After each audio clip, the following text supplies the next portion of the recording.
Welcome to Her Journey, where we share the most powerful stories of women who refuse to be broken. If this story moves you, please hit that subscribe button and let us know in the comments where you're watching from. Your support means everything to us.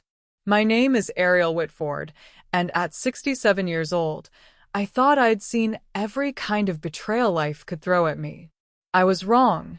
Some betrayals come wrapped in wedding invitations and delivered by the children you'd die for.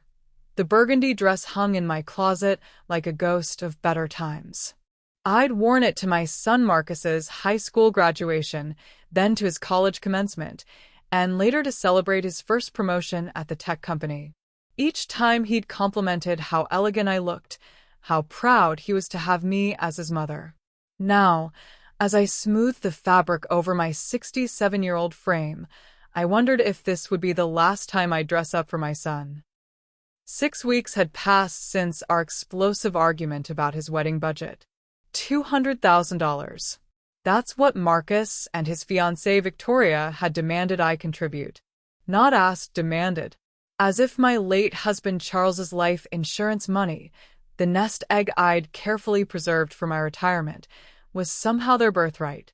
"Mom, you're being unreasonable," Marcus had said, his voice carrying that condescending tone I'd been hearing more and more lately.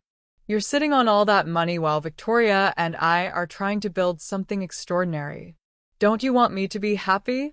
I tried to explain that happiness didn't require a destination wedding in Tuscany or a reception for 300 people at the city's most exclusive venue. I'd offered $50,000, a generous sum that would cover a beautiful ceremony and reception. But Marcus had looked at me with such calculation, such cold assessment of my worth, that I barely recognized the little boy who used to climb into my bed during thunderstorms. 50,000. Victoria had laughed, actually laughed. That wouldn't even cover the flowers we want. "Marcus, I told you your mother didn't understand what we're trying to create here." What they were trying to create, apparently, was a social media spectacle that would announce their arrival in society. Victoria came from money, old money that had taught her to spend other people's resources as easily as breathing.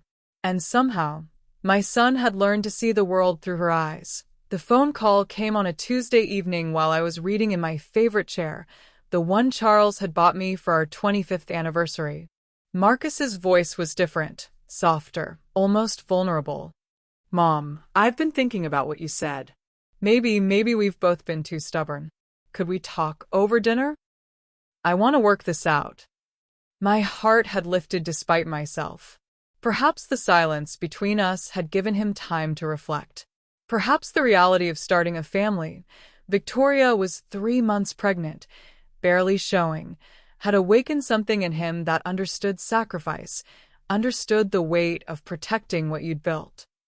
"I'd like that, sweetheart," I'd said, already planning what I'd cook, what I'd say to rebuild the bridge between us.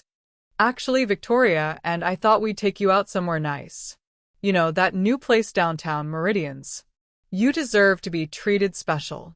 Meridian's, where Charles had taken me for our 30th anniversary, where the tables were intimate and the lighting soft enough to hide the tears I suspected we'd both shed as we found our way back to each other. Now, as I applied my lipstick with the steady hand of a woman who'd learned to present strength even when she felt brittle, I allowed myself a moment of hope. Maybe Marcus's impending fatherhood had given him perspective. Maybe he'd realized that family meant more than extravagant weddings and social climbing. The drive to Meridian's took me through the neighborhood where I'd raised Marcus and his older sister Catherine. Past the elementary school where I'd volunteered in the library, past the park where I'd pushed him on swings until my arms ached. Past the community center where I'd taught him to play chess, where he'd first learned that strategy and patience could overcome brute force. Each landmark felt like a page in a book I wasn't sure I wanted to close. Meridian's looked exactly as I remembered.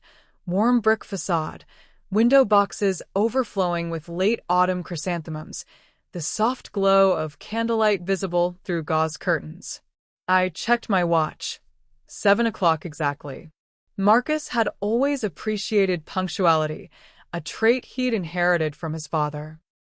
The hostess, a young woman with kind eyes, led me to a corner table where Marcus was already seated. My son looked successful in the way only 32-year-old tech executives can. Expensive haircut, perfectly tailored suit, the kind of confident posture that comes from never having faced real adversity. Mom. He rose to embrace me, and for a moment, breathing in his familiar cologne, I felt the surge of maternal love that had defined my life for over 3 decades. You look handsome, sweetheart. I meant it. Whatever our differences, whatever pain lay between us, he was still my son. How's Victoria feeling? Any morning sickness? Better now. The second trimester is supposed to be easier. He touched his phone screen, checking something that was apparently more important than our conversation. She should be here any minute. She got held up at the gallery. Victoria Walsh, 28 years old, beautiful, ambitious, and blessed with the kind of entitlement that comes from never having been told no by anyone who mattered. She worked at an art gallery downtown, though worked was a generous term for what amounted to playing hostess at cocktail parties for wealthy collectors. I'm glad you called, I said, settling into my chair. I've missed you. Something flickered across his face. Was it guilt? Regret? But before I could examine it further, Victoria appeared at our table, not alone, but followed by 3 people I didn't recognize, 2 men in expensive suits and a woman with the sharp-eyed intensity of someone accustomed to negotiations. Mrs. Whitford, Victoria said, her smile too bright, too practiced.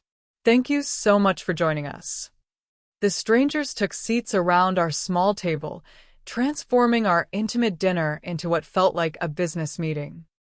My stomach tightened as I recognized the choreographed nature of their arrival. This wasn't coincidence. This was planned. Marcus, I said carefully. Who are these people? Mom, these are some colleagues of Victoria's from the gallery, he said, though his eyes didn't quite meet mine. They have some exciting opportunities they'd like to discuss with you. One of the men, silver-haired with the kind of predatory smile I'd learned to recognize in my years as Charles's business partner, leaned forward. Mrs. Whitford, I'm Richard Steinberg, Victoria's business advisor. We've prepared some investment opportunities that we believe will be beneficial for everyone involved. The words hung in the air like smoke. I felt the familiar tightness in my chest that I'd experienced 6 weeks ago, when Marcus had first made his demands. But this time, instead of anger, I felt something colder. Something that had been building in the weeks of silence. What kind of opportunities? I asked, though I already knew this conversation would end badly. Victoria placed a manila folder on the table with the theatrical precision of someone revealing a winning hand. It's really quite exciting, Mrs. Whitford. We're launching a new gallery space, and we're offering exclusive investment opportunities to select individuals. The minimum investment, Richard added smoothly, is $200,000. Coincidentally, exactly what you'd be spending on Marcus and Victoria's wedding. This way, instead of just paying for a party, you'd be investing in their future. I stared at them, understanding dawning like a cold sunrise. This wasn't about investment opportunities. This was about finding a way to make me give them the money they wanted while making it seem like a business transaction instead of extortion. Let me see if I understand, I said quietly. You want me to invest $200,000 in a gallery that may or may not succeed, instead of contributing to a wedding that may or may not happen. Oh, the wedding will definitely happen, Victoria said, her hand moving protectively to her still flat stomach. The question is whether you'll be part of it, whether you'll be part of your grandchild's life. The restaurant seemed to fade around me. The soft jazz music, the clink of glasses, the murmur of other diners, it all became white noise. I stared at my son, this man I'd carried for 9 months, nursed through childhood illnesses, celebrated through every milestone, and tried to understand when exactly he'd become a stranger. I see, I said quietly. I reached into my purse, past my wallet, past my reading glasses, past the small photo of Marcus and Catherine that I'd carried for years. My fingers found my phone, and I scrolled through my contacts until I found the number I needed. Mom. Marcus's voice had a note of uncertainty now. What are you doing? I pressed the call button and waited for the familiar voice to answer. Hello, Catherine? It's Mom. I need you to come to Meridian's restaurant downtown. Yes, I know it's late. Yes, I know you have court in the morning. Just come. I ended the call and placed the phone carefully on the table beside the manila folder. I think, I said, looking directly at Marcus, that before I invest in anything, someone else should hear this proposal. The silence that followed stretched like a taut wire. Victoria shifted in her seat, her confident facade cracking slightly around the edges. The three business associates exchanged glances, the kind of look seasoned predators share when their prey doesn't behave as expected. Marcus had made one crucial mistake. He'd forgotten that his mother had raised 2 children, not one. And his sister Catherine was a prosecutor who specialized in financial crimes. The war was about to begin, and I intended to win it. 23 minutes. That's how long it would take Catherine to drive from her downtown apartment if she hit the lights right. 23 minutes, during which I had to navigate this minefield without stepping on the explosives my son had so carefully arranged. Mom, Marcus said, his voice taking on that wheedling tone he'd perfected as a teenager. There's no need to involve Catherine in this. This is between us. Is it? I folded my hands in my lap, surprised by how steady they felt. Because it seems to me that when you bring 3 business associates to what you called a reconciliation dinner, you've already involved quite a few people. Richard Steinberg cleared his throat. Mrs. Whitford, perhaps we should discuss this more privately. Family matters can be emotional. Can they? I met his gaze directly. How thoughtful of you to notice. Victoria leaned forward, her designer bracelet catching the candlelight. Mrs. Whitford, I think you're misunderstanding what we're offering here. This isn't just about the wedding anymore. This is about securing Marcus's future, your grandchild's future. My grandchild. I tasted the words, found them both sweet and bitter. Tell me, Victoria, when exactly did you start planning this evening? She lifted her chin, and there was something cold in her eyes that I'd never noticed before. I don't know what you mean. When did you contact Richard and his associates? Before or after Marcus called me about reconciliation? Marcus shifted uncomfortably. Mom, you're making this more complicated than it needs to be. Am I? Because from where I'm sitting, it looks like you've orchestrated an elaborate con game designed to separate me from my retirement savings. The woman who'd remained silent until now finally spoke. Mrs. Whitford, I'm Jennifer Walsh, Victoria's sister and legal counsel for the Gallery investment. I can assure you that everything we're proposing is completely legitimate. Legal counsel. Of course. Victoria had brought her sister the lawyer to make this seem more official, more binding. How reassuring, I said. Tell me, Jennifer, what kind of return on investment are you projecting for this gallery venture? She opened a leather portfolio, pulling out what looked like professional charts and graphs. Conservative estimates show a 15% annual return, with potential for significantly higher profits as the art market continues to expand. I studied the documents she spread across the table. They looked impressive, the kind of professional presentation that would dazzle someone who'd never seen a real business plan. But I'd spent 40 years married to a man who'd built 3 successful companies from nothing. I knew the difference between substance and style. 15% annually, I repeated. Guaranteed? Well, no investment is guaranteed, Richard interjected quickly. But we have extensive experience in the art market, and Victoria has excellent connections with emerging artists. I see. And if the gallery fails? If the market crashes? If these emerging artists don't emerge as successfully as projected? The questions hung in the air like accusations. I watched Victoria's face carefully, noting the way her jaw tightened, the way her fingers drummed against the table, tells that Marcus had inherited from his father, who'd never been able to bluff successfully at poker. "Mom," Marcus said, his voice carrying a note of desperation I never heard before. "You're being paranoid. We're offering you a chance to be part of something amazing, something that could make you wealthy." "I'm already wealthy enough," I replied quietly. "The question is why you think I need to be wealthier, and why it requires giving you $200,000 to achieve it." That's when I heard it. The sound of quick footsteps on Meridian's hardwood floors, the authoritative clip of someone accustomed to making entrances in courtrooms. Catherine appeared beside our table like an avenging angel in a black power suit. At 35, my daughter had inherited her father's strategic mind and her grandmother's absolute refusal to suffer fools gladly. She'd made her reputation prosecuting white-collar criminals who thought their education and social status made them untouchable. "Sorry I'm late," she said, her voice carrying the kind of authority that made juries pay attention. Traffic was murder. Her eyes swept the table, cataloging every face, every document, every nervous gesture. "I'm Catherine Whitford, Assistant District Attorney. And you are." The effect was immediate and electric. Richard Steinberg actually straightened in his chair. Jennifer Walsh began gathering her documents with slightly shaky hands. Victoria went very pale, and Marcus looked like he wanted to disappear through the floor.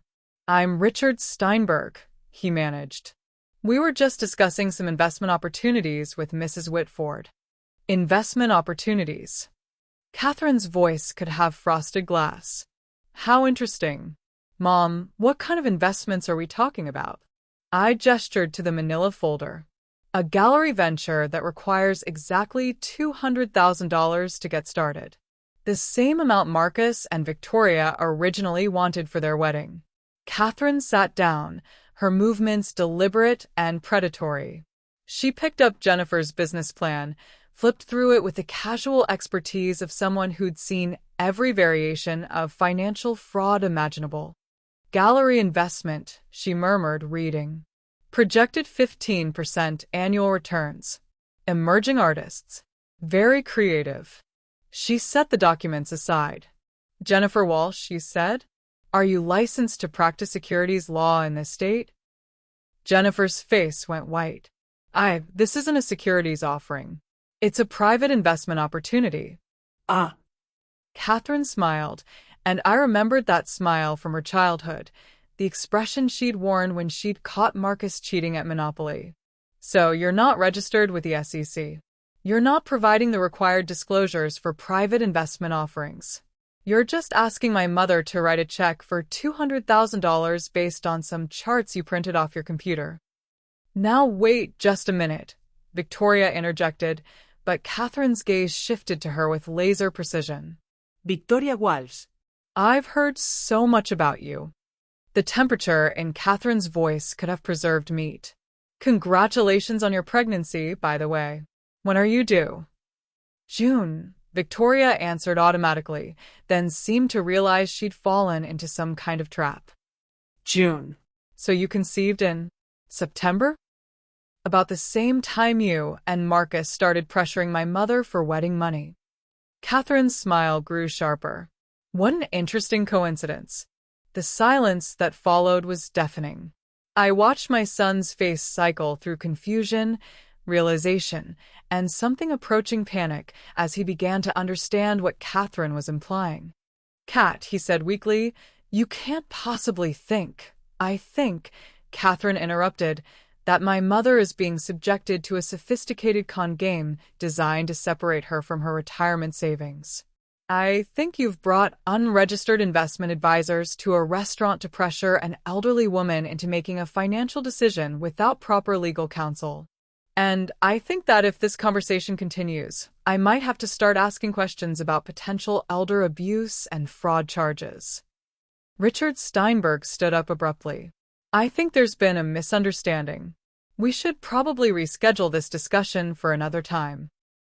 Actually, Catherine said pleasantly, I think we should finish it right now. Mom, do you want to invest $200,000 in this gallery venture? I looked around the table, at Victoria's pale face, at Marcus's growing desperation, at the business associates who were already calculating their escape routes. No, I said clearly. I don't. Then I think this meeting is over, Catherine announced. Gentlemen, Miss Walsh, I suggest you leave. Now. As they gathered their documents and fled like roaches when the lights come on, I felt something settle in my chest that I hadn't realized was unsettled. Not relief. Relief would come later.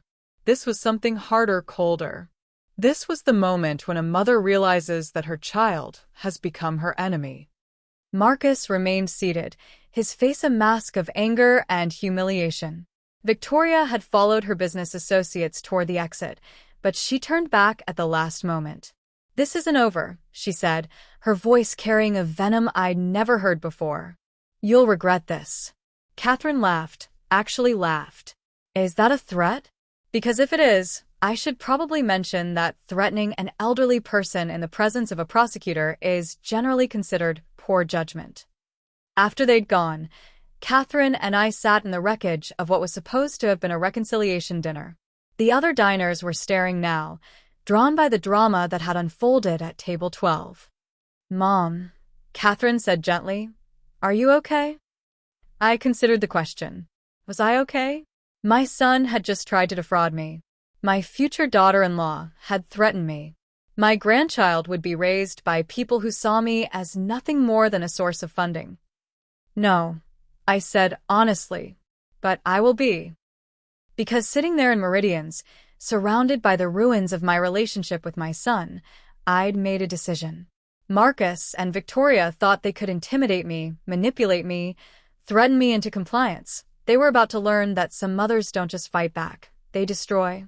The next morning, I sat in Catherine's downtown office, surrounded by law books and case files, watching my daughter work with the focused intensity of a surgeon preparing for a complex operation.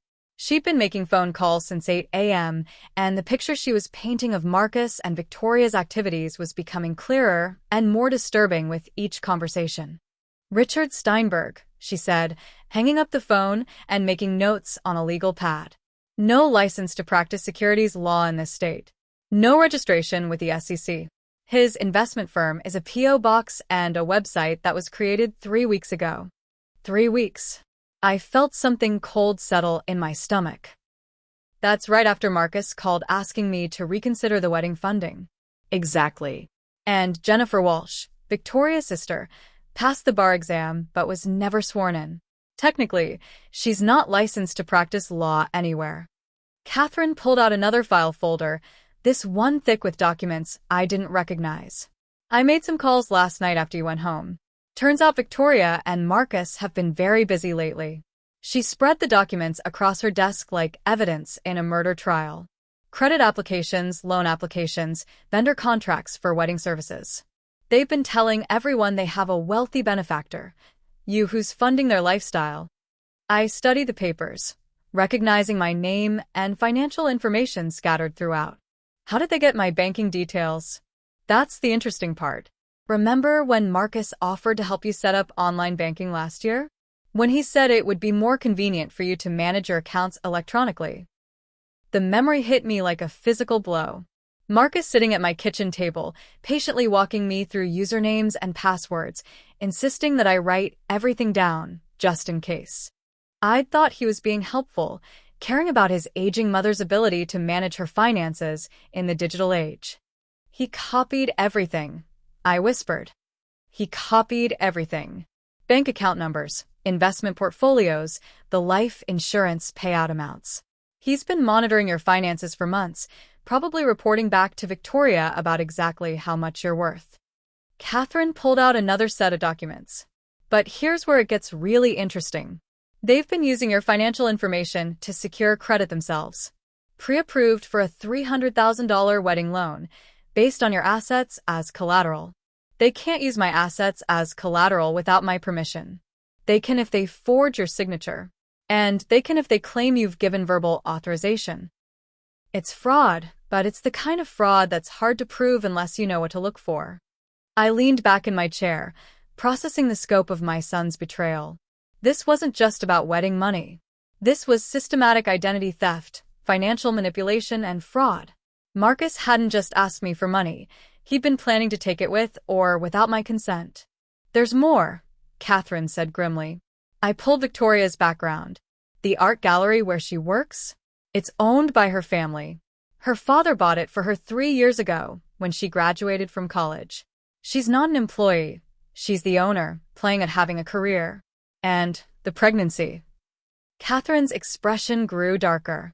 I can't verify that without medical records, but the timing is suspicious. She and Marcus started dating 18 months ago. She got pregnant 3 months ago, right around the time they would have realized you weren't going to hand over $200,000 without a fight. The implications hung between us like a sword. Had Victoria gotten pregnant to strengthen their claim on my money? To give them leverage they didn't have before? The thought made me feel sick, but it also made me angry. Furious, actually. What are our options? I asked. Catherine smiled, and it was the same predatory expression she'd worn the night before. We have several. We can report the identity theft to the police. We can file complaints with the State Bar Association about Jennifer's unauthorized practice of law.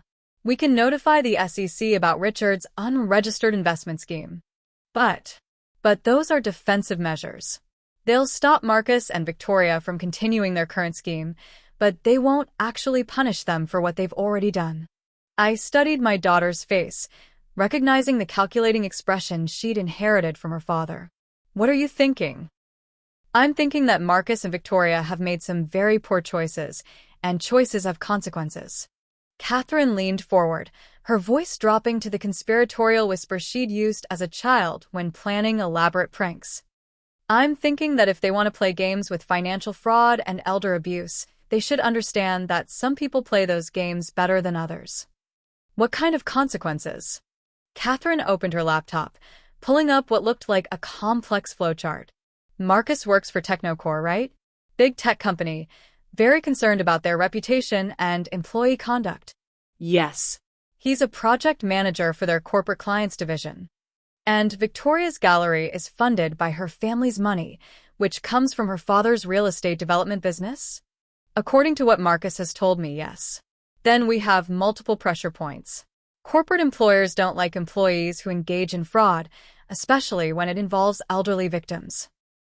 And real estate developers don't like their family members attracting attention from law enforcement. I felt something shift inside me, a transformation from victim to strategist. You want to destroy their careers. I want to make sure they understand that actions have consequences. They try to steal from you, Mom. They brought lawyers and fake investment advisors to intimidate you into giving them money you've spent 40 years saving. They forged your signatures and used your financial information without permission. Catherine pulled out one final document, and they made one crucial mistake. They put everything in writing. She handed me a copy of what looked like a contract. Victoria's business plan for the gallery investment. Look at page 12. I found the page, scanning through financial projections and market analysis until I reached a section labeled Funding Sources. Primary investor, A. Whitford, $200,000 initial contribution, secured through family relationship and emotional leverage. The words stared back at me from the page like a confession. They'd actually written down their plan to manipulate me into giving them money, had documented their strategy of using emotional leverage to steal my retirement savings. They're not just criminals, I said quietly. They're stupid criminals. The worst kind, Catherine agreed. And the easiest to destroy. She closed the laptop and gathered the documents into neat piles. Mom, I need to ask you something, and I need you to think carefully before you answer. What? How far do you want to take this? We can stop them from hurting you further. We can probably get them arrested. But if you want to truly make them pay for what they've done, if you want to ensure they never try this with another elderly person, we need to be strategic. We need to be ruthless. I thought about Marcus sitting across from me at Meridian's, looking at me like I was nothing more than an obstacle to his ambitions. I thought about Victoria threatening me, about the calculated coldness in her eyes when she talked about my grandchild. I thought about the months of manipulation, the forged signatures, the systematic theft of my financial information. I want them destroyed, I said clearly, completely and utterly destroyed. Catherine smiled, and for the first time since this nightmare began, I felt something like hope. Not hope for reconciliation. That ship had sailed. Hope for justice. Hope for revenge that would be so complete, so devastating, that Marcus and Victoria would spend the rest of their lives regretting the day they decided to target Ariel Whitford. Then let's get to work, my daughter said. The war had officially begun. 3 days after the Meridian's debacle, I sat in my living room watching the morning news when my phone rang. The caller ID showed Marcus's number, and for a moment, I considered not answering. But curiosity won out over caution. Hello, Marcus. Mom. His voice was tight, strained. We need to talk. Do we? I thought we covered everything at dinner the other night. That was a misunderstanding. Victoria's business associates got carried away with their presentation. We never meant for you to feel pressured. I almost laughed. After 3 days of Catherine's investigation, I knew exactly what they'd meant to do. The lies came so easily to him now that I wondered when he'd lost the ability to distinguish between truth and manipulation. I see. And what would you like to talk about? The wedding, Mom. It's still happening, with or without your support. But Victoria's hurt that you brought Catherine to humiliate us in public. She's talking about limiting your access to the baby after it's born. There it was. The real threat, delivered with all the subtlety of a sledgehammer. Give us money or lose your grandchild. That would be unfortunate, I said calmly, for everyone involved. It doesn't have to be this way. We can still work something out. Maybe not the full 200,000, but something that shows you support our future together. I walked to my window, looking out at the garden Charles and I had planted together 30 years ago. The roses were dormant now, cut back for winter, but I knew they'd bloom again in spring. Some things endure, even when they look dead. Marcus, I've been thinking about our conversation at Meridian's, and I've realized something important. What's that? I've been a terrible mother. The silence on the other end of the line stretched for several heartbeats. Mom, that's not. No, let me finish. I've been a terrible mother because I raised a son who thinks it's acceptable to threaten his own mother. I raised a man who believes elderly people exist to fund young people's lifestyle choices. I failed so completely that my own child tried to defraud me. I never tried to defraud you. Marcus, I know about the forged signatures. I know about the unauthorized use of my financial information. I know about the fake investment scheme and the unregistered securities offering. Most importantly, I know about the contract where Victoria's sister documented your plan to use emotional leverage to steal my money. The silence this time was different, heavier, more dangerous. I don't know what Catherine has told you, he said finally, but she's always been jealous of my relationship with you. She's poisoning your mind against me. Catherine didn't have to poison anything, sweetheart. You did that all by yourself. I hung up before he could respond, then immediately called Catherine. He just threatened me again, I told her. About the baby. Perfect. Did you record the call? You told me to record everything. Good. We'll add extortion to the list of charges. How are you feeling? I considered the question. How was I feeling? 3 days ago, I'd felt betrayed, hurt, devastated by my son's transformation into someone I didn't recognize. Today, I felt something entirely different. Powerful, I said, surprising myself. I feel powerful. Good. Because phase 2 starts today. Catherine had been busy during the 3 days since our meeting. She'd filed reports with the police about the identity theft and fraud. She'd contacted the SEC about Richard Steinberg's unregistered investment scheme. She'd reported Jennifer Walsh to the State Bar Association for unauthorized practice of law, but those were just the opening moves in a much larger game. I called Technocore's HR department this morning, Catherine continued. Spoke to the director about their policies regarding employee conduct and potential criminal activity. Turns out they're very interested in Marcus's extracurricular activities.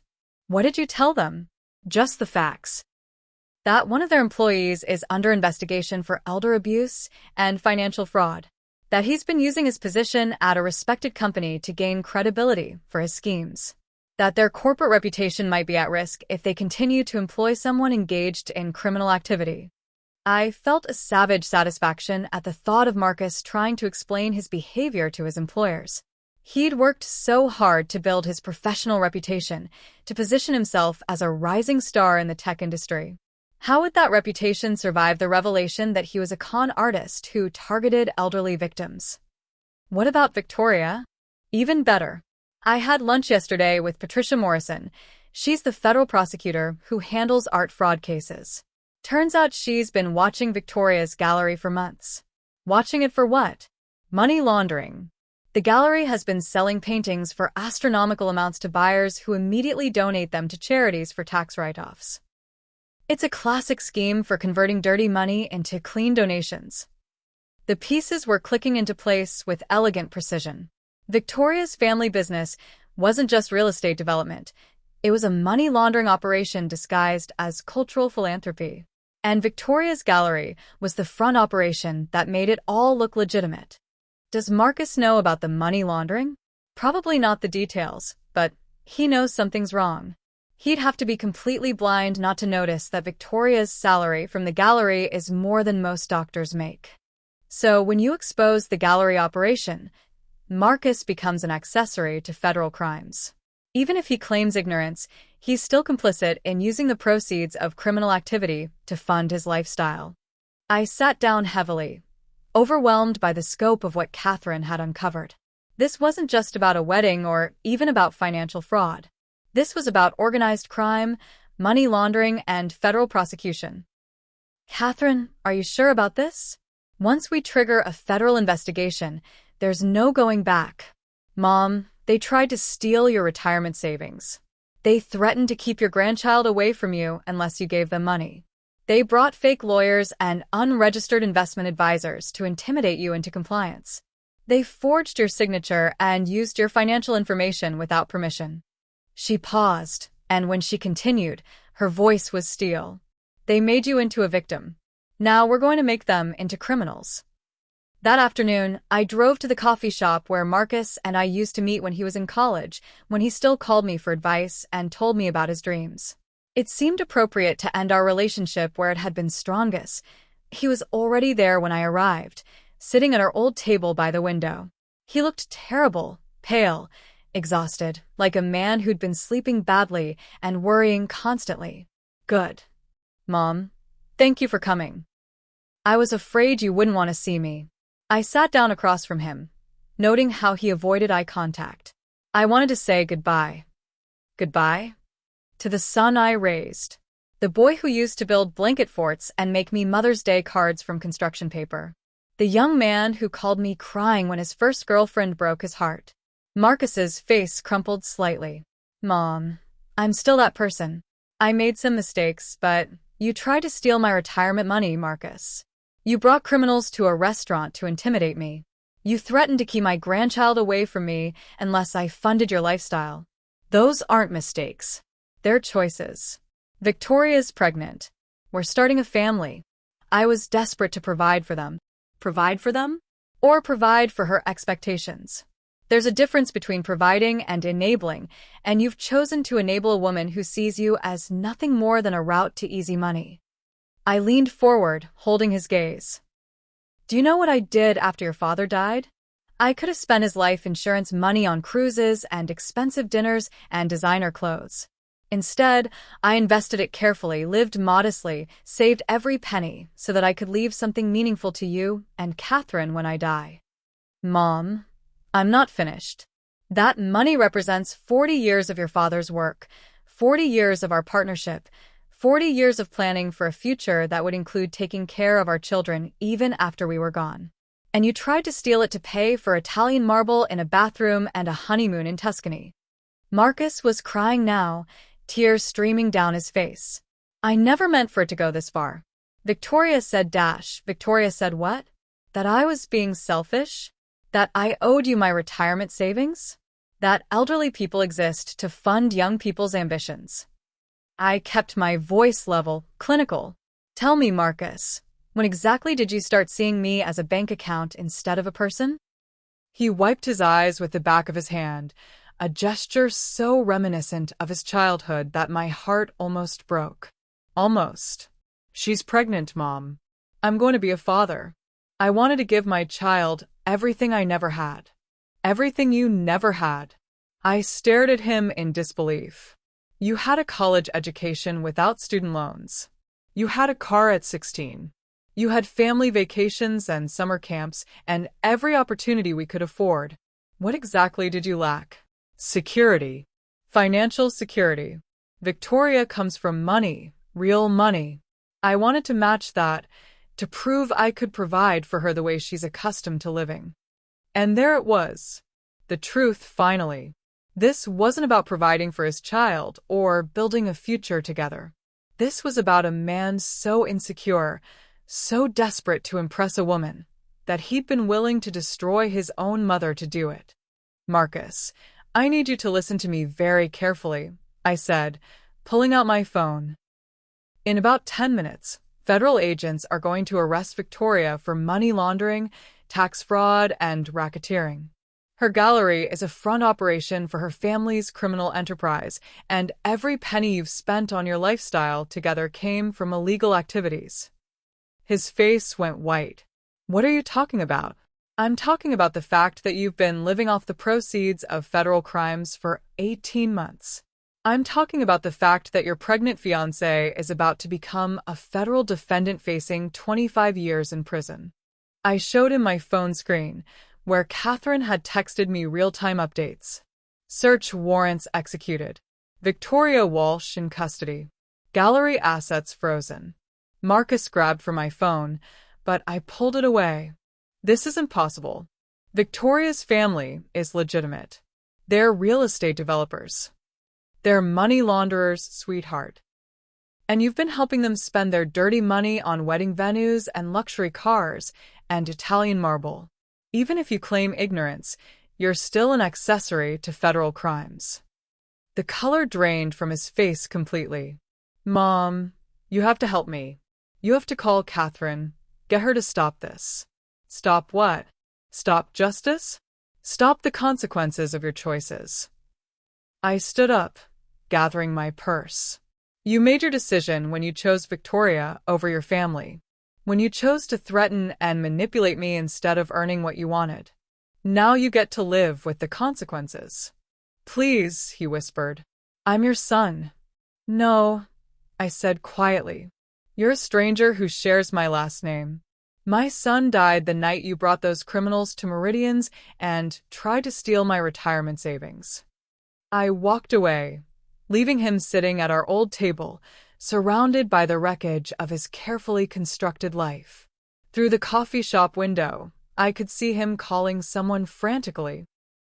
Probably Victoria, though she wouldn't be answering. Federal defendants don't get phone privileges during their initial arrest processing. Catherine was waiting in her car outside, her laptop open, monitoring the federal investigation in real time. How do you feel? She asked as I got in. Like I've been holding my breath for weeks and can finally exhale. The Technocore HR department called. Marcus has been placed on administrative leave pending the outcome of the federal investigation. His security clearance is being revoked, and they're reviewing all his client accounts for potential irregularities. Good. The State Bar Association is expediting their investigation of Jennifer Walsh. Unauthorized practice of law is a felony, especially when it's used to facilitate fraud. Even better. Catherine started the car, and we drove through the city where I'd raised my children, where I'd built a life with Charles, where I'd thought I'd spend my golden years surrounded by family who loved me. Instead, I was spending them surrounded by lawyers and federal agents and the ruins of relationships I thought were unbreakable, but surprisingly, I didn't feel sad. I felt liberated. "There's one more thing," Catherine said as we pulled into my driveway. "Patricia Morrison, the federal prosecutor? She wants to meet with you. Apparently, your case has opened up leads to several other elderly victims of similar schemes. They want you to testify to a grand jury about Marcus and Victoria's methods. When? Next week. Are you prepared for that?"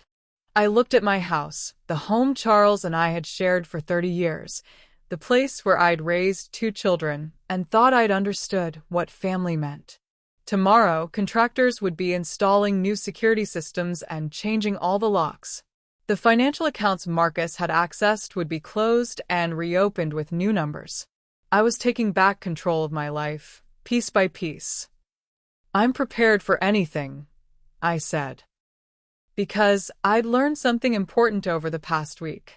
Some people think that age makes you vulnerable, that elderly means weak, that mothers will always choose their children over their own well-being. They're wrong. Some mothers fight back. And when they do, the results are devastating. The federal courthouse looked like a monument to justice, all marble columns and imposing architecture designed to make people feel the weight of the law. I sat in the witness waiting room, reviewing my testimony one final time while Catherine paced nearby, her prosecutor instincts making her restless in the moments before battle. "Remember," she said for the 10th time, "stick to the facts. Don't embellish, don't speculate, just tell them exactly what happened. Catherine, I've been giving testimony in business disputes since before you were born. I know how to handle myself in legal proceedings." She smiled, but I could see the tension around her eyes. This wasn't just another case for her. This was personal. Her brother had tried to defraud their mother, and now she was watching that same brother face federal prosecution. "Any word on Marcus?" I asked. His lawyer filed a motion to dismiss the accessory charges, claiming ignorance of Victoria's criminal activities. The prosecutor rejected it. Apparently, financial records show he was directly involved in laundering money through shell companies Victoria set up. I absorbed this information with a detached calm I'd cultivated over the past month. Marcus wasn't just a victim of Victoria's manipulation. He was an active participant in her family's criminal enterprise. "How much money are we talking about?" Conservative estimate? "About $3 million over 18 months. The expensive cars, the designer clothes, the down payment on that penthouse they were planning to buy after the wedding, all of it came from money laundering operations." The door opened, and a federal marshal appeared. "Mrs. Whitford?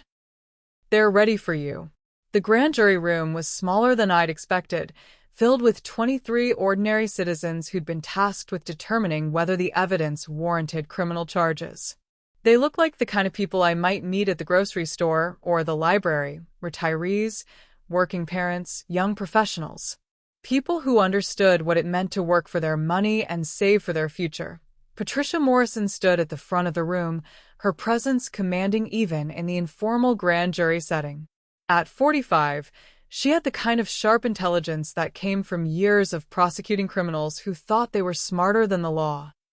"Mrs. Whitford," she began, "can you tell the grand jury about the evening of October 15th, when your son Marcus invited you to dinner at Meridian's restaurant?"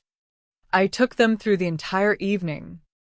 The supposed reconciliation, the business associates who weren't registered with any legitimate agencies, the investment documents that were actually fraud instruments, the threats about limiting my access to my grandchild.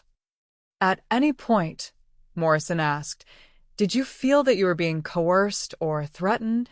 "Absolutely. When Victoria told me that if I didn't invest in their gallery scheme, I wouldn't see my grandchild grow up, that felt like extortion." One of the grand jurors, an elderly man who reminded me of Charles, raised his hand. "Mrs. Whitford, did your son know about the forged signatures and unauthorized use of your financial information?" Yes. He had to know because he was the one who gained access to my banking information in the first place. He helped me set up online banking, copied all my passwords and account numbers, then used that information to forge documents and secure credit in my name. Another juror asked, "How much money did they attempt to steal from you?" "Initially, $200,000 for the wedding. But the investigation revealed that they'd actually secured nearly $500,000 in credit using my assets as unauthorized collateral." The questions continued for 2 hours. They wanted to know about the fake investment advisors, about Victoria's threats, about the systematic way Marcus had gained access to my financial information. I answered each question calmly, factually, watching their faces grow more outraged as the scope of the fraud became clear. When I finished, Patricia Morrison thanked me, and the marshal escorted me back to the waiting room. Catherine looked up anxiously as I entered. "How did it go?" "They're angry," I said simply. "Really angry. The kind of angry that comes from realizing that their own elderly parents could be targeted by similar schemes." 3 hours later, the grand jury returned their decision. Marcus Whitford and Victoria Walsh were indicted on 17 federal charges, including money laundering, elder abuse, fraud, extortion, and racketeering. The charges carried a potential sentence of 45 years in federal prison. 45 years, I repeated, sitting in Catherine's office afterward. He could spend the rest of his life in prison. He could. Probably won't. First-time offenders usually get reduced sentences if they cooperate with the investigation. But he's looking at minimum 15 years, even with a plea deal. I try to imagine my son in federal prison, wearing an orange jumpsuit, surrounded by career criminals who wouldn't hesitate to hurt someone they perceived as weak. The maternal part of me felt a flicker of concern, quickly overwhelmed by the knowledge that he'd brought this on himself. What about the pregnancy? Catherine's expression darkened. That's the interesting part. Victoria's medical records were subpoenaed as part of the investigation. Turns out she's not pregnant. The words hit me like a physical blow. What? She faked the pregnancy to strengthen their emotional leverage over you. Home pregnancy tests, fake doctor's appointments, the whole performance. There never was a grandchild, Mom. It was just another manipulation. I sat in stunned silence, processing this final betrayal. They hadn't just threatened to keep my grandchild away from me. They'd invented a grandchild specifically to manipulate my emotions. The baby I'd been imagining, the little person I'd been hoping to know and love, had never existed. How long have they known I was investigating them? Since the day after Meridian's. Marcus called Victoria from the coffee shop when you told him about the federal arrests. She'd already been tipped off by her family that their money laundering operation was under investigation. So, everything since then, Marcus's tears, his apologies, his claims that he never meant for things to go so far, all performance. They were buying time, trying to figure out how to minimize their exposure. Victoria's family even offered to make you a settlement payment if you'd refuse to cooperate with the federal investigation. The manipulation was breathtaking in its scope and calculation. They'd built an entire fictional narrative, the pregnancy, the reconciliation attempts, the desperate young father trying to provide for his family, specifically designed to exploit my maternal instincts. How much did they offer? $500,000. Cash, no questions asked, if you'd claim you made up the whole story about being defrauded. I almost laughed. They'd offer me $500,000 to lie about being the victim of a scheme to steal $200,000. The mathematics of corruption were apparently more generous than the economics of honesty. I assume you told them what they could do with their settlement offer. I told them that my mother wasn't for sale at any price. Catherine pulled out one final document. There's something else you should know. The federal investigation has uncovered evidence that you weren't their first elderly victim. She handed me a file folder thick with photocopied documents. Victoria's family has been running this scheme for years. They identify elderly people with substantial assets, cultivate relationships through younger family members, then use emotional manipulation and fraud to gain access to their money. I open the folder, scanning through case summaries and victim statements. Mrs. Eleanor Thompson, 81, defrauded of $300,000 through her grandson's girlfriend's investment opportunities. Mr. Robert Chen, 76, manipulated into signing over power of attorney to his daughter's boyfriend's business partners. How many victims? They've identified 12 so far, going back 5 years. Total losses approaching $4 million. The scope was staggering. This wasn't a crime of opportunity or desperation. It was a systematic criminal enterprise that specifically targeted elderly people for financial exploitation. What happens to the other victims? Restitution, hopefully. The federal asset forfeiture laws will allow them to seize everything Victoria's family bought with stolen money and return it to the victims. Cars, houses, artwork, jewelry, all of it gets liquidated and distributed to the people they defrauded. I closed the file, feeling something settle in my chest that I hadn't realized was still unsettled. This wasn't just about my relationship with Marcus anymore. This was about protecting other elderly people from the same predators who'd targeted me. When is the trial? Marcus and Victoria are both angling for plea deals. Their lawyers are trying to negotiate reduced sentences in exchange for cooperation with the ongoing investigation. If they accept plea agreements, there might not be a trial at all. And if they don't... Catherine smiled with the cold satisfaction of a prosecutor who'd built an airtight case. Then we go to trial, and a jury gets to decide whether people who systematically defraud elderly victims deserve 45 years in federal prison. I stood up, gathering my coat and purse.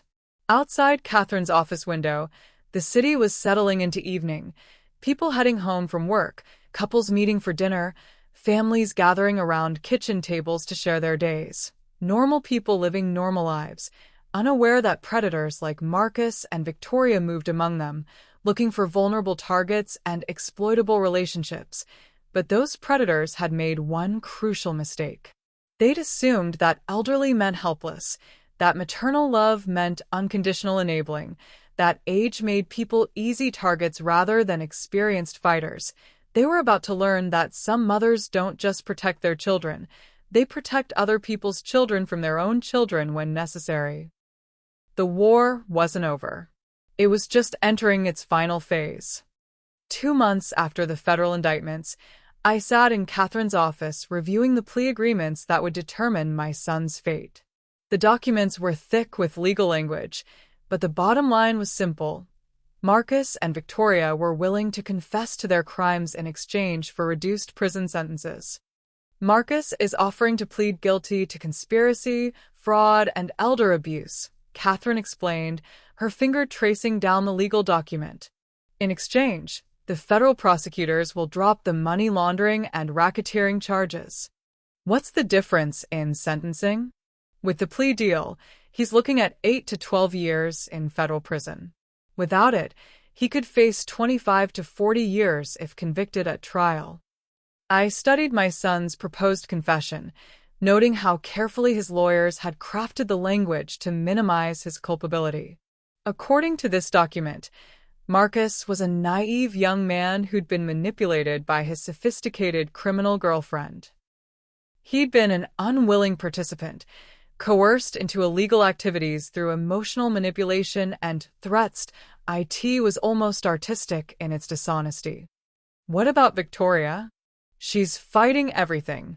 Her family has hired the most expensive white-collar defense firm in the city, and they're claiming she was just a front person for her father's business operations. They're trying to portray her as another victim, a young woman forced to participate in her family's crimes. I set down the plea agreement, feeling a familiar surge of anger. Even now, facing federal prosecution and decades in prison, they were still lying, still manipulating, still trying to avoid responsibility for their choices. The prosecutors want to know if you'll support Marcus's plea agreement, Catherine continued. As the primary victim, your opinion carries weight with the sentencing judge. What would supporting the plea agreement mean? Reduced prison time. 8 years instead of potentially 25. He'd be eligible for parole in 6 years with good behavior. I walked to Catherine's window, looking down at the street where normal people went about their normal lives. Somewhere in the city, Marcus was probably sitting in his lawyer's office, hoping his mother would show mercy and support a plea deal that would give him back most of his life. Catherine, I want you to be completely honest with me. If Marcus serves 8 years in federal prison, will he be rehabilitated? Will he emerge as someone who understands the gravity of what he did? My daughter was quiet for a long moment. Probably not. White-collar criminals who get reduced sentences often see it as confirmation that they didn't really do anything wrong. They tend to blame their victims for being vindictive and their circumstances for being unfair. And if he serves 25 years? 25 years is a lifetime. He'd be 57 when he gets out, if he gets out. His career would be over, his social connections destroyed, his chance at a normal life essentially eliminated. I turned back to Catherine, noting the careful neutrality in her expression. As a prosecutor, she wanted maximum sentences for criminals. As a daughter, she was watching me decide whether to destroy her brother's life completely or give him a chance at eventual redemption. What do you think I should do? I think you should do whatever allows you to sleep at night. That afternoon, I drove to the Federal Detention Center, where Marcus was being held pending sentencing. I hadn't seen him since that day in the coffee shop when I told him about Victoria's arrest, and I wasn't sure what I expected to find. The visiting room was designed to be as depressing as possible. Fluorescent lighting, plastic chairs, guards watching every interaction.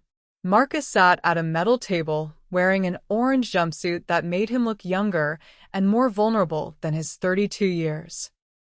"Mom," he said as I sat down across from him. "Thank you for coming. You look tired. It's hard to sleep in here.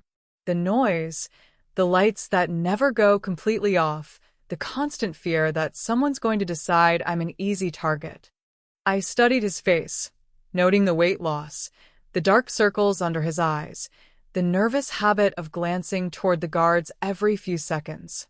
Federal detention had stripped away the confident facade he'd worn for so long, revealing something more fragile underneath. "Your lawyer says you want to accept a plea agreement. 8 years, Mom. I could be out in 6 with good behavior. I could still have a life." "What kind of life?" "You'll be a convicted felon with no career prospects and a history of defrauding elderly people. What employer is going to hire you? What woman is going to trust you?" Marcus's composure cracked slightly. "I'll figure something out. People rebuild their lives after prison all the time. Do they? Or do they just convince themselves they're rebuilding while they look for new opportunities to commit crimes?" "I'm not a career criminal, Mom.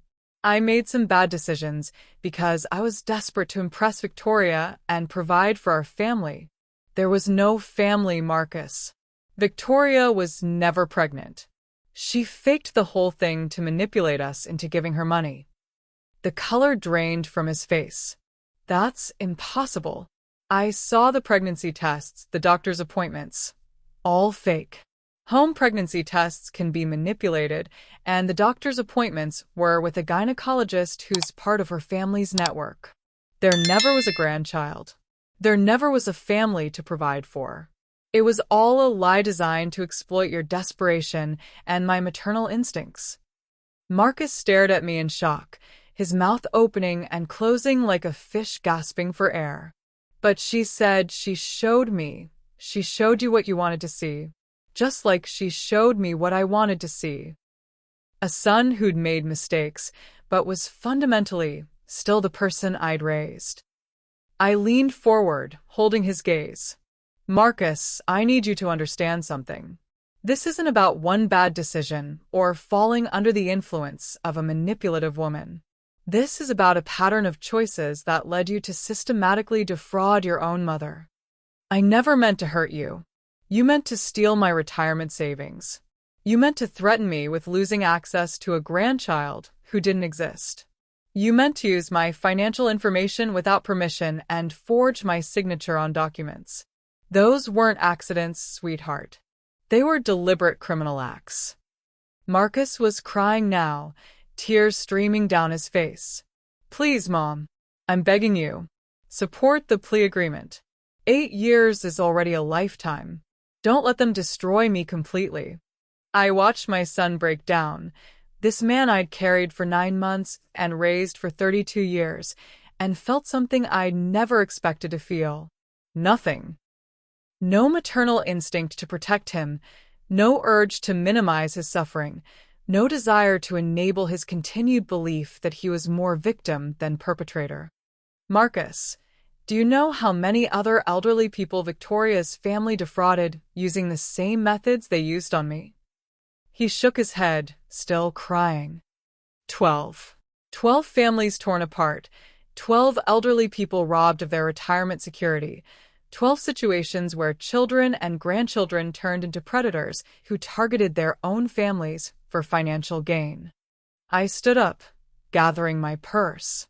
Your plea agreement includes a requirement that you testify against Victoria's family operations. You'll have to detail every crime you witnessed, every fraud you participated in, every elderly victim you helped target. I'll do it. I'll testify against all of them. Good. Because those 12 families deserve justice, even if you don't. I walked toward the exit, then turned back one final time. Marcus, I want you to know that I won't be supporting your plea agreement. His face went white. Mom, please. I'll be recommending that the judge reject any deal that gives you less than 20 years in federal prison. You're not a victim of Victoria's manipulation. You're a predator who targeted vulnerable elderly people for financial gain. And predators belong in cages. I left him sitting at the metal table, his sobs echoing off the concrete walls. Outside the detention center, I sat in my car for several minutes, processing what I'd just done. I'd condemned my own son to spend the prime of his life in federal prison. I'd chosen justice over mercy, consequences over forgiveness, and for the first time in months, I felt truly at peace. Catherine was waiting in her office when I returned. How did it go? I told him I'd be recommending against the plea agreement. Are you sure that's what you want? I'm sure that's what those 12 other families deserve. Marcus made his choices. Now he gets to live with the consequences. Catherine pulled out her laptop, opening the federal sentencing database. The judge scheduled the hearing for next week. Both plea agreements will be reviewed simultaneously, Marcus's deal and Victoria's deal. What's Victoria offering? 15 years in exchange for full cooperation and restitution to all victims. Her family's assets will be liquidated to fund the victim compensation program. And if both plea deals are rejected, then we go to trial, and both of them risk spending the rest of their lives in federal prison. I thought about Marcus sitting in his cell tonight, probably calling his lawyer, desperately trying to find some way to convince me to change my mind. I thought about Victoria in her own cell, probably still believing that her family's money and connections would eventually get her out of this mess. They were both about to learn that some consequences can't be bought, negotiated, or manipulated away. Catherine, I want you to call the prosecutor and tell her I'll be testifying at the sentencing hearing. In favor of the plea agreements. Against them. I want that judge to understand exactly what kind of people we're dealing with and why they deserve the maximum possible sentences. My daughter smiled with the satisfied expression of a prosecutor who'd just been handed the final piece of evidence needed to secure a conviction. It'll be my pleasure, she said. The war was entering its final phase, and I intended to win it decisively. The federal courthouse was packed the morning of Marcus and Victoria's sentencing hearing. I sat in the front row, flanked by Catherine and 3 other elderly victims of Victoria's family fraud ring. The media had picked up the story, a mother testifying against her own son's plea agreement made for compelling headlines. Judge Patricia Morrison presided over the hearing with the stern authority of someone who'd spent 20 years watching criminals try to minimize their culpability. At 62, she had silver hair and sharp eyes that seemed to catalog every gesture, every expression, every attempt at manipulation. Marcus sat at the defendant's table wearing the only suit he owned that wasn't purchased with stolen money, a simple gray ensemble that made him look younger and more vulnerable than his 32 years. His lawyer, a public defender named James Harrison, had the weary expression of someone fighting an uphill battle with inadequate resources. Victoria sat 20 feet away at her own table, surrounded by 3 expensive attorneys in custom suits. Even facing federal prison, she'd managed to have her hair and makeup done professionally for the hearing. She looked like she was attending a charity gala rather than a criminal sentencing. Your Honor, the federal prosecutor began, the government recommends rejecting both proposed plea agreements.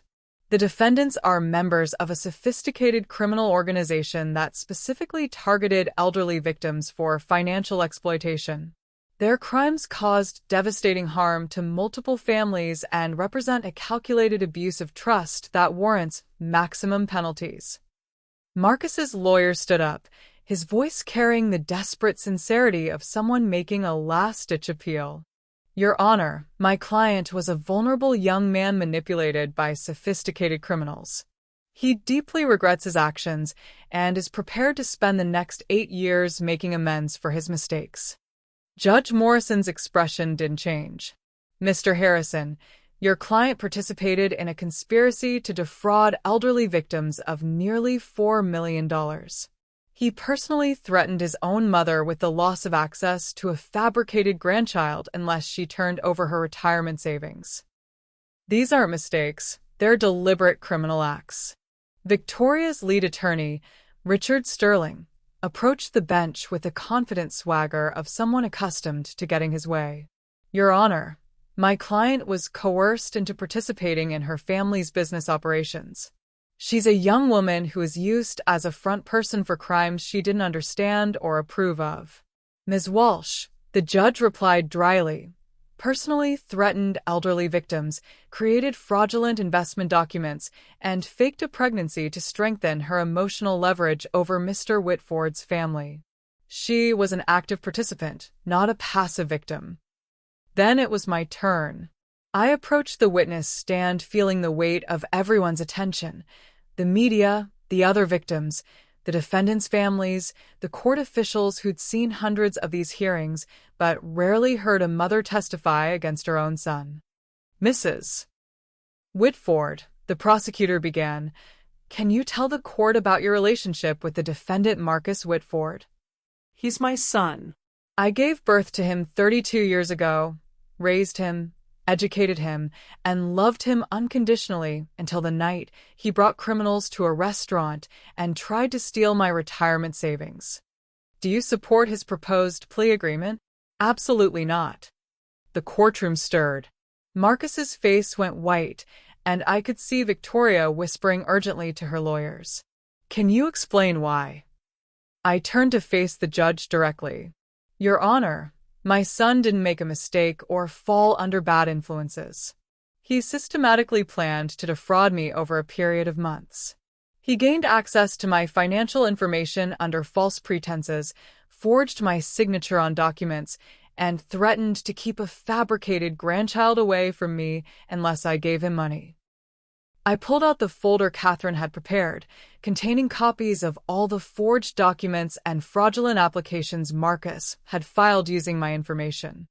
He used my identity to secure nearly $500,000 in unauthorized credit. He brought unregistered investment advisors to intimidate me into signing over my assets. He recorded our private conversations to use as leverage in his scheme.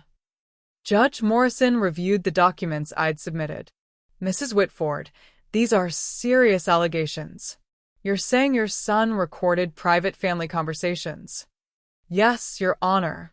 His phone records show he was recording our discussions about family finances, probably to share with Victoria's family so they could refine their manipulation strategy.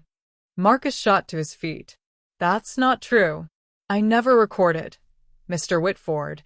Judge Morrison's voice cut through his protest like a blade. You will remain seated and silent unless I ask you to speak. I continued my testimony for another hour, detailing every aspect of Marcus and Victoria's scheme. The fake pregnancy, the fraudulent investment documents, the systematic identity theft, the threats and manipulation. By the time I finished, several jury members were visibly angry, and Marcus looked like he wanted to disappear through the floor. Mrs. Whitford, Victoria's attorney said during cross-examination, "Isn't it true that you're bitter about your son's relationship with my client? That you disapproved of his choice to marry outside your social class?" I stared at him with the kind of cold fury that had served me well during 40 years of business negotiations. "Mr. Sterling, I disapproved of my son's choice to become a criminal. His fiancée's social class was irrelevant, her criminal activities were not.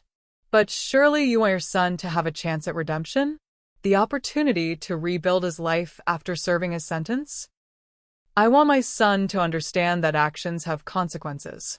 8 years in federal prison teaches him that elderly people are easy targets who will eventually forgive their attackers. 25 years teaches him that some crimes destroy your entire life."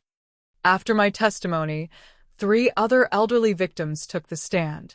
Mrs. Eleanor Thompson, whose grandson's girlfriend had defrauded her of $300,000. Mr. Robert Chin, who'd lost his entire retirement savings to a scheme involving fake investment opportunities. Mrs. Sarah Davis, whose family had been torn apart when her daughter participated in Victoria's fraud ring. Each story was heartbreaking in its similarity. Elderly people targeted by their own family members, manipulated through emotional leverage, then discarded when their usefulness ended. Judge Morrison recessed for lunch, then returned with a decision that would determine Marcus and Victoria's fate. "This court has reviewed the proposed plea agreements and finds them inadequate given the scope and severity of the defendant's crimes," she began. "Mr. Whitford and Ms. Walsh participated in a sophisticated criminal enterprise that specifically targeted elderly victims for financial exploitation." She turned to Marcus first. "Mr. Whitford, you have betrayed not only your family, but also the basic principles of human decency. You targeted your own mother for financial fraud, threatened her with emotional manipulation, and participated in crimes that destroyed multiple families. This court sentences you to 22 years in federal prison without the possibility of parole." Marcus collapsed in his chair, his lawyer catching him before he fell to the floor. 22 years. He'd be 54 when he got out, assuming he survived federal prison. His career was over, his social connections destroyed, his chance at a normal life essentially eliminated. "Yes, Walsh," the judge continued, "you were not a victim of your family's criminal enterprise. You were an active leader. You recruited vulnerable targets, created fraudulent documents, and used emotional manipulation to steal from elderly victims. This court sentences you to 27 years in federal prison without the possibility of parole." Victoria's scream echoed through the courtroom. 27 years meant she'd be 55 when released if she was released. Her youth, her beauty, her privileged lifestyle, all of it would be gone, consumed by the federal prison system. As the marshals led both defendants away in shackles, I felt something I hadn't experienced in months. Not satisfaction. Satisfaction was too small a word. This was justice on a scale that matched the scope of their crimes. Outside the courthouse, reporters surrounded me with microphones and cameras. "Mrs. Whitford, how do you feel about your son's sentence?" "I feel that justice has been served. My son chose to become a predator who targeted elderly victims. Now he'll spend the prime of his life in federal prison, where he belongs. Do you regret testifying against him?" "I regret that it was necessary. I regret that I raised a son who could look at his own mother and see nothing but a source of money to be exploited. What message do you have for other elderly people who might be targeted by similar schemes?" I looked directly into the cameras. thinking of all the other families who might be dealing with predators like Marcus and Victoria. Trust your instincts. If someone is pressuring you to make financial decisions quickly, if they're using emotional manipulation or threats, if they're asking you to sign documents you don't understand, get help. Call the police, call Adult Protective Services, call a lawyer.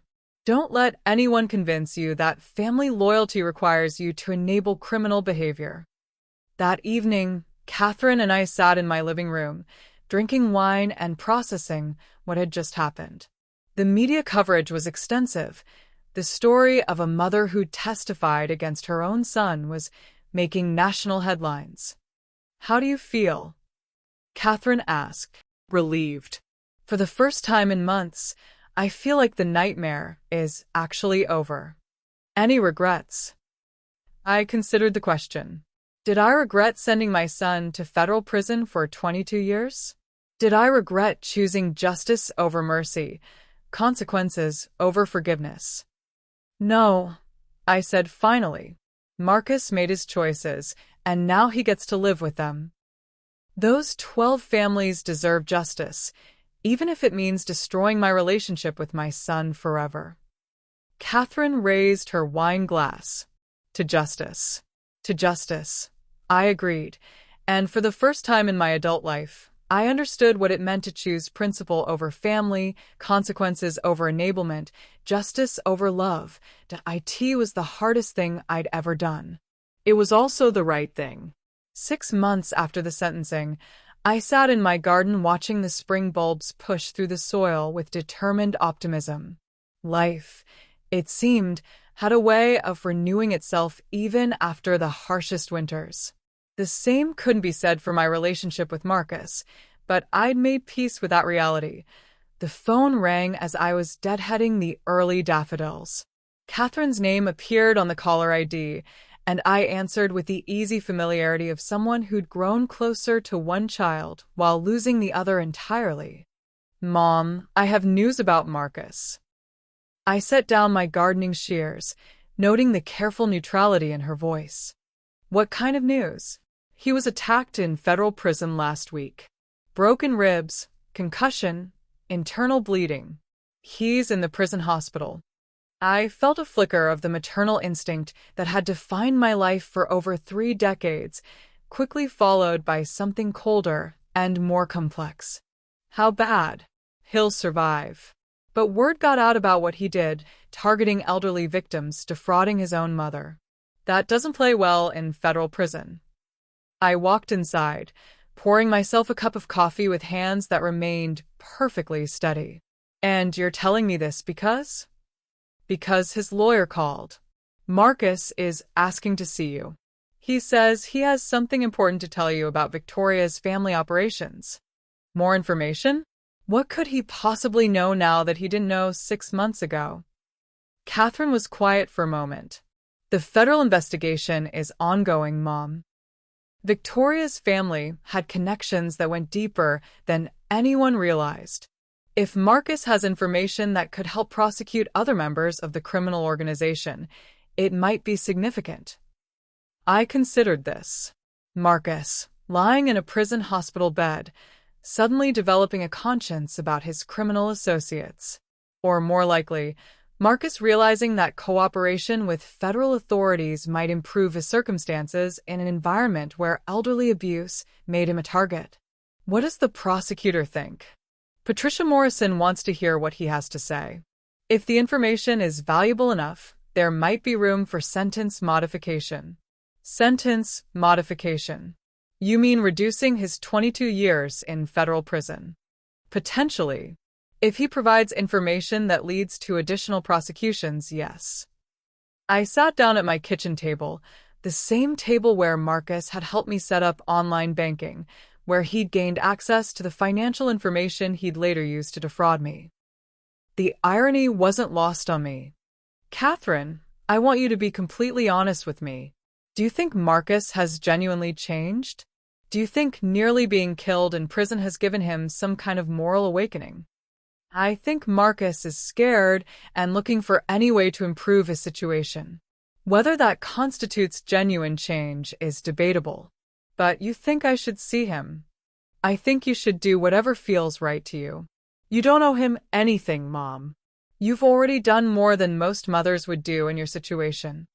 That afternoon, I drove to the federal medical facility where Marcus was recovering. The prison hospital was a sterile, depressing place designed to provide minimal medical care to inmates who'd been injured or fallen ill during their incarceration. Marcus lay in a narrow bed, his face a patchwork of bruises and bandages. At 32, he looked like an old man. Hollow-eyed, gaunt, marked by the kind of fear that comes from realizing you're completely powerless in a hostile environment. "Mom," he said as I approached his bed. "Thank you for coming. Catherine said you had information about Victoria's family." He tried to sit up, wincing as the movement aggravated his broken ribs. "They're bigger than anyone realized. The money laundering, the art fraud, the elderly victim schemes, that was just one division of their operations. What else? Human trafficking, drug distribution, corporate espionage. Victoria's father runs a criminal empire that spans 3 states and involves dozens of legitimate businesses as fronts." I pulled out my phone, activating the recording app Catherine had installed for me. "Tell me everything."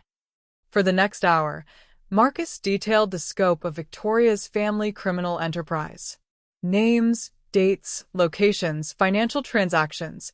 He'd apparently been paying much closer attention to their operations than anyone had realized. "The gallery wasn't just money laundering," he continued. "They were using it to smuggle drugs in art shipments from Mexico. The fake pregnancy wasn't just to manipulate you. Victoria was supposed to establish residency in Canada to expand their operations across the border." "How do you know all this?" "Because I wasn't just Victoria's boyfriend, Mom. I was being recruited to join their organization permanently. They had plans for me, using my tech background to develop cybercrime capabilities, using my clean record to front new legitimate businesses."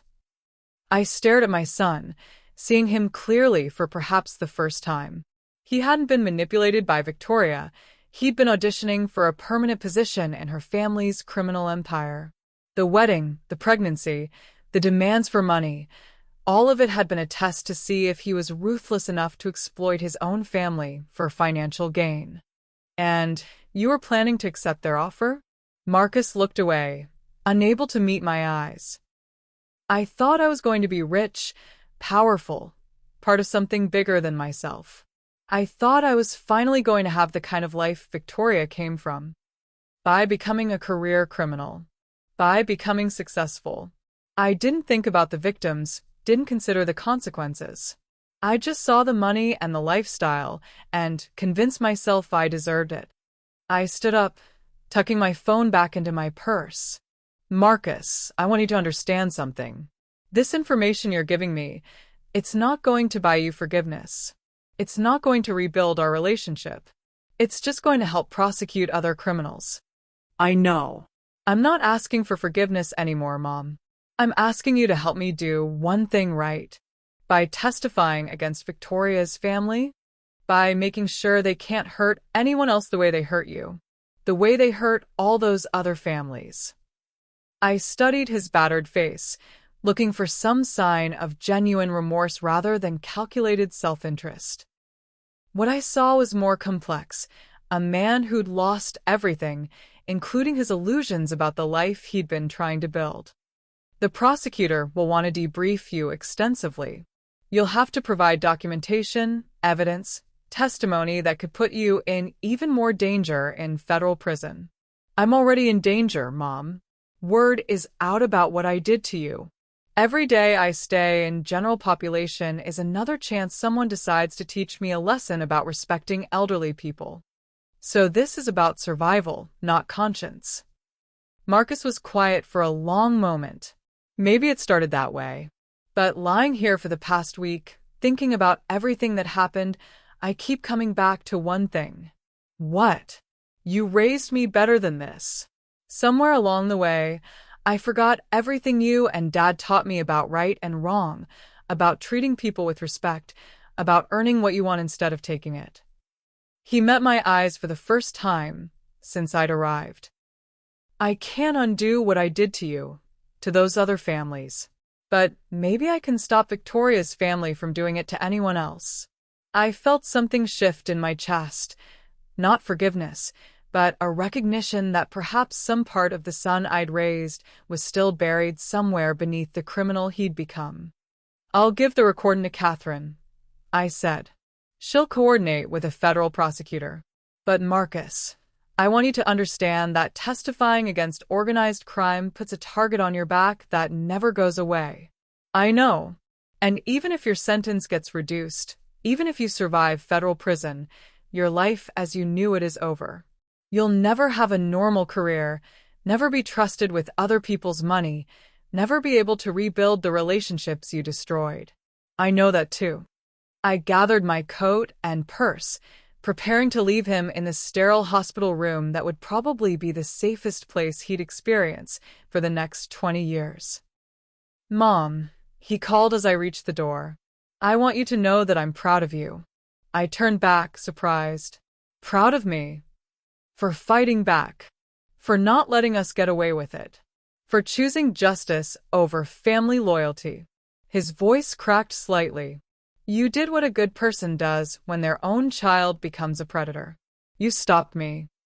I stood in the doorway, looking at this broken man who'd once been my little boy, and felt something I hadn't expected. Not forgiveness. Forgiveness would require a level of trust that could never be rebuilt. But perhaps understanding. Goodbye, Marcus. Goodbye, Mom.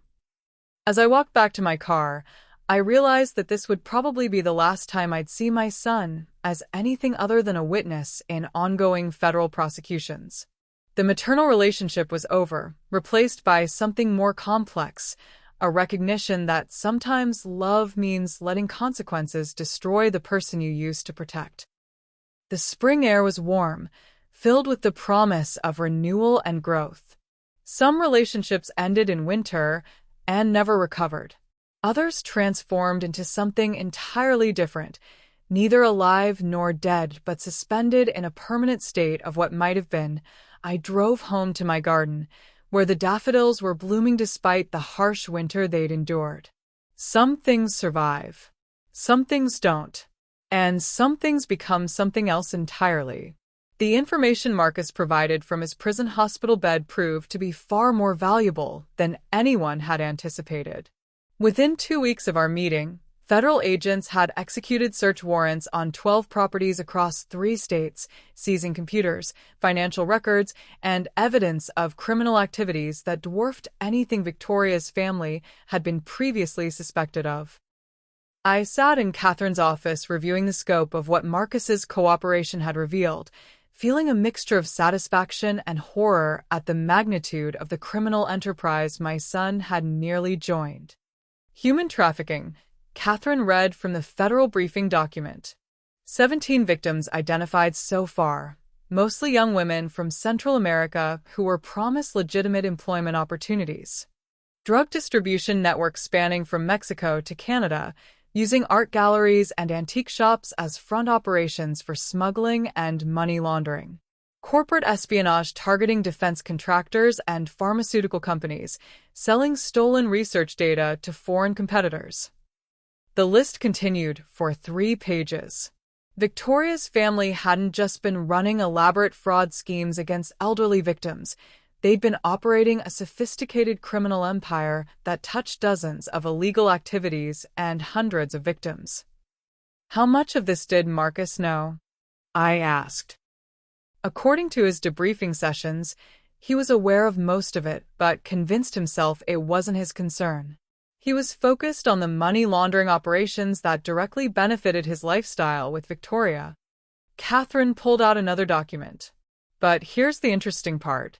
The federal prosecutors believe Marcus was being groomed for a specific role in their organization, cybercrime coordination.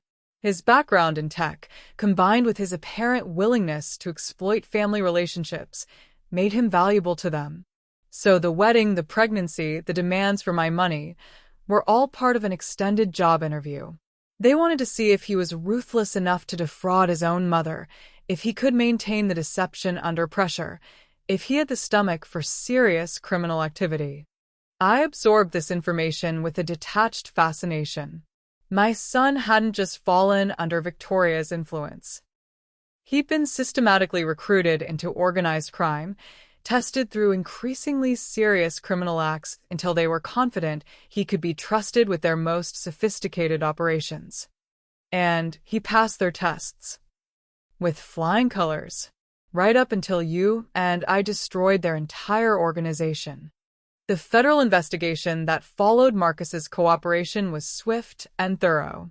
Victoria's father, Roberto Walsh, was arrested along with 17 other family members and associates.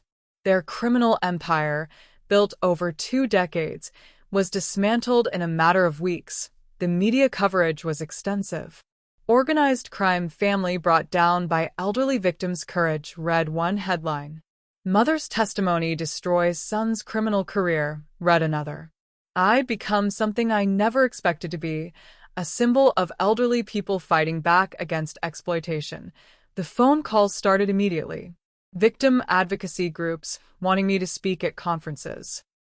Law enforcement agencies requesting my assistance in training programs. Other elderly victims seeking advice on how to deal with family members who'd turned predator. I declined most of the requests. This hadn't been about becoming a public figure or a cause célèbre.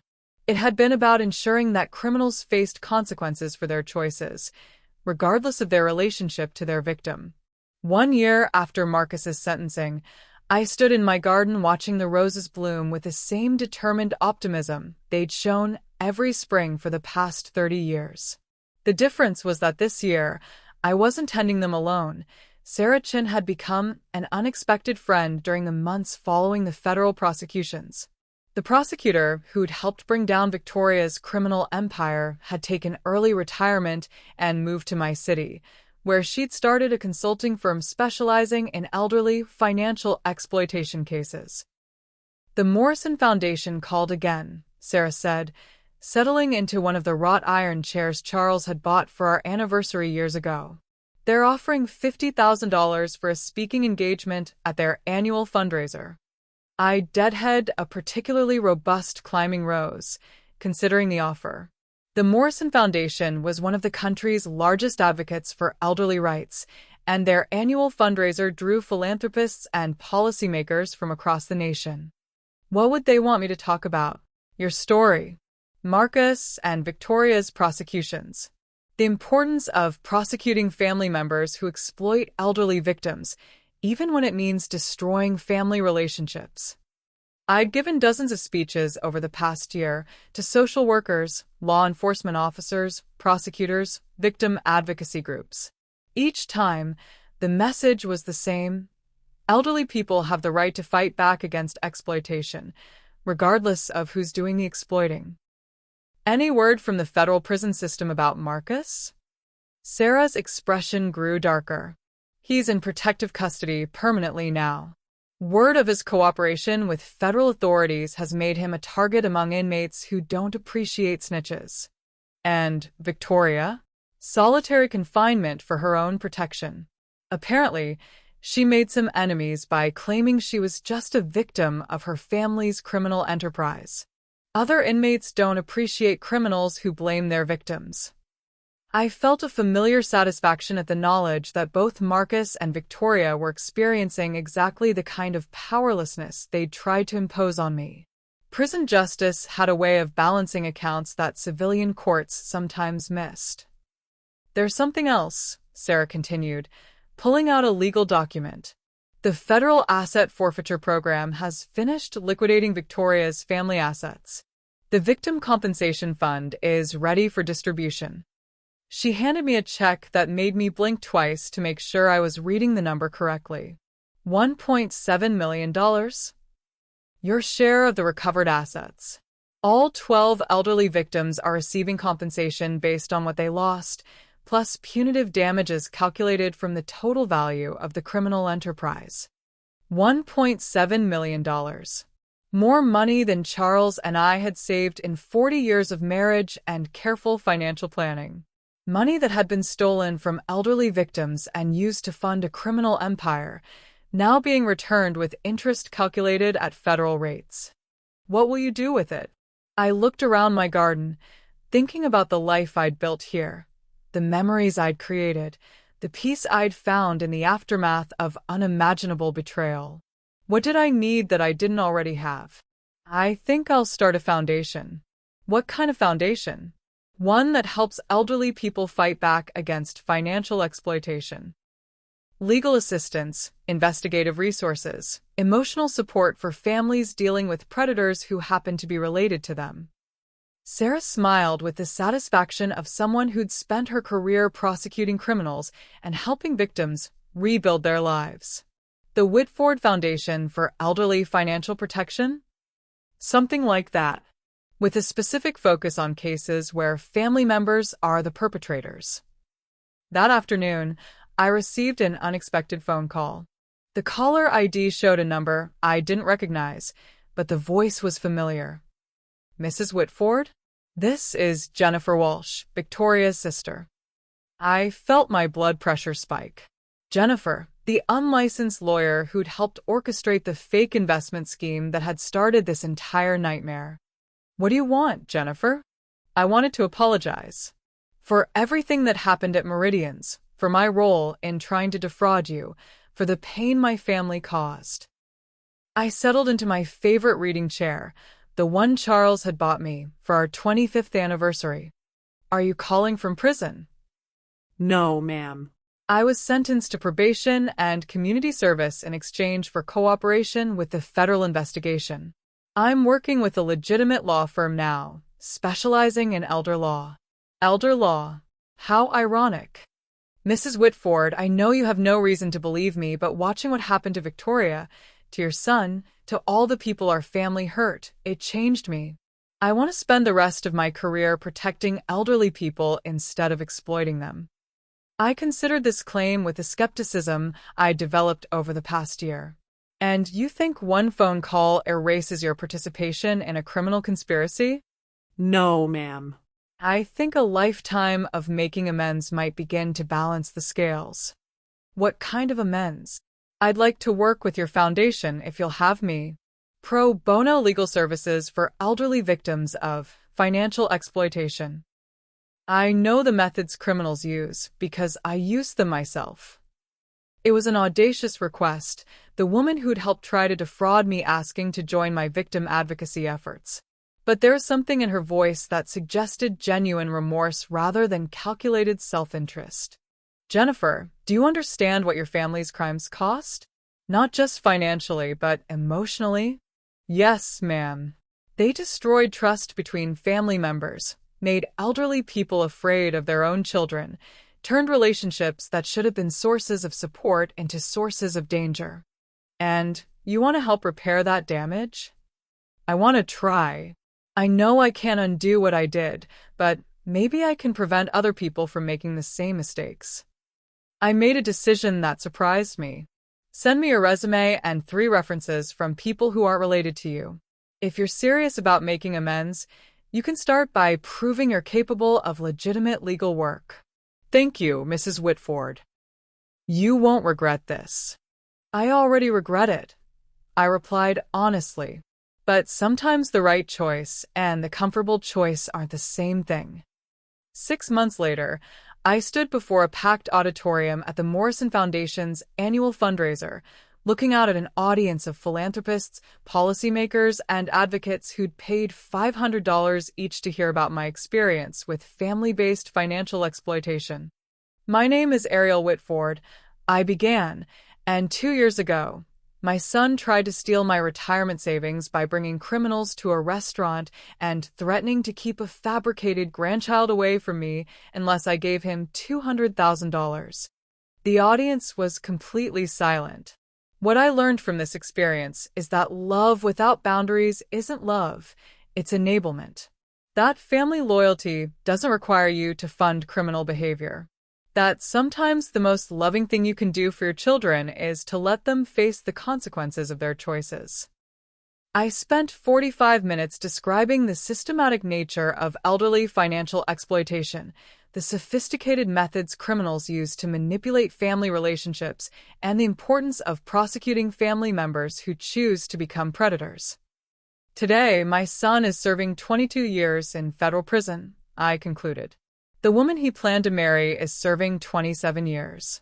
Their criminal associates have been prosecuted and imprisoned. The elderly victims they targeted have received full restitution plus punitive damages. I paused, looking out at faces that ranged from shocked to inspired to determined. Some people think I was too harsh, that I should have shown mercy to my own child. But mercy for criminals often means continued victimization for vulnerable people. I chose to protect other elderly people from my son rather than protect my son from the consequences of his choices. The standing ovation lasted for 3 minutes.